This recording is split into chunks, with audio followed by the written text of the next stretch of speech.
That's a fact. That's a fact. But what happened to people is they stand there beating on the door.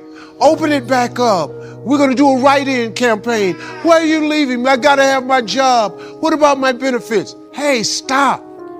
The door is closed for a reason.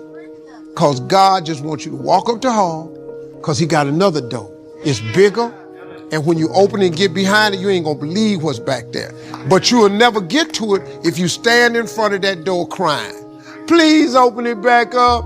Help me. My family's... Stop. Go up the hall, man.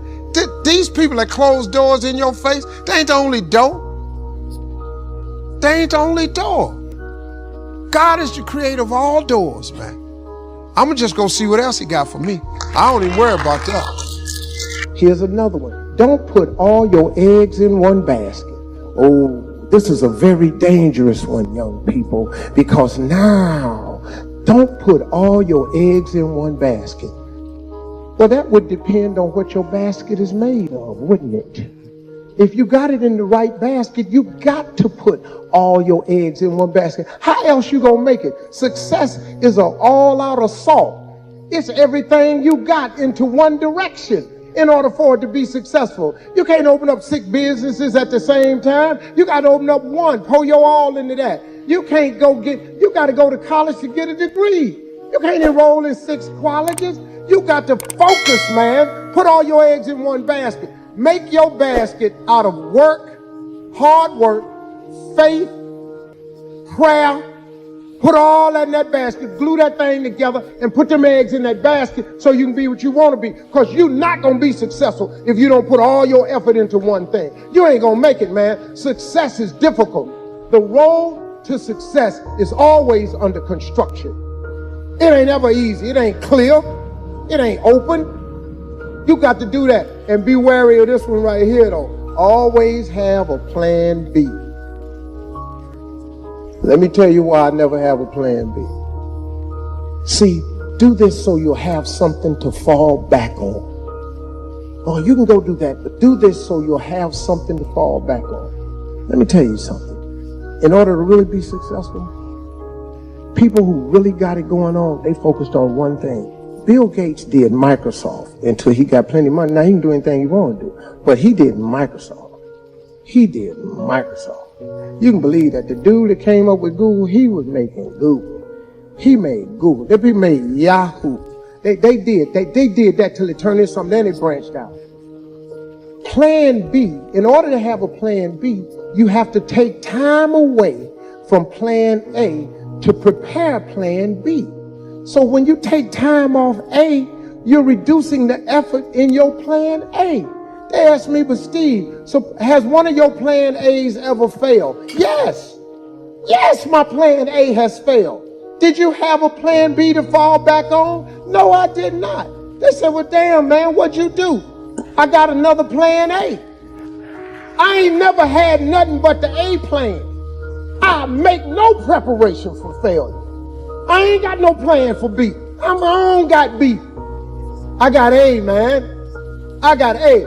I was going to tell these jokes until I turned them into a money-making venture. October 8th, 1985, I walked in Hilarity's Comedy Club. I won an amateur night for $50. I went to work the next day. I quit my job. My first wife said, this is ridiculous. We got these twins. You can't quit your job. I got to go. This is it. This is all I've been dreaming about. I see a way. A light bulb went on. Hey, man, when I won that night, I cried for an hour all the way home. I cried because it was like, man, God, I see it now. This is what I've been waiting on. I walked into one comedy club, won $50. Went to work next day selling Commonwealth life insurance, quit my job making $675 a week. I made $50. The first month in comedy, I made $150. The first year in comedy, I made $3,000. My wife left me. I saw that coming. I said, her and her mama, they made that joint decision together that every time I used to drive home, you ain't gonna ever be nothing. It took me years. I lost everything. I became homeless. I lived in a car for 3 years. Lord have mercy. I just kept that plan A. I kept that plan A, man. I told these jokes. I took a gig for $125, $250. I drove 14 hours to make $175. Gas was way cheaper back then, so it made sense. I go out there and do the gig, man. Sent whatever money I could home. So now I'm homeless. I can't do nothing. 3 years I lived in a car. Had an occasional hotel every now and then. But 3 years I lived in a car. You know what I kept doing? I kept telling them jokes. When my family members would catch me, Steve, come on home. I call home, ask for money. Steve, come home, get a real job. I said, no, I'm going to stay with it. I'm going to be all right. Can you wire me $50? Can you wire me $75? My brother said, don't ever call me no more, ask me for no more money. I ain't got nothing for you. You need to be a man and come home and get a real job. So I couldn't call nobody no more for help because they said they wasn't going to help. So cool, I stayed out there. Look at me. And I ain't bragging. Look how God do.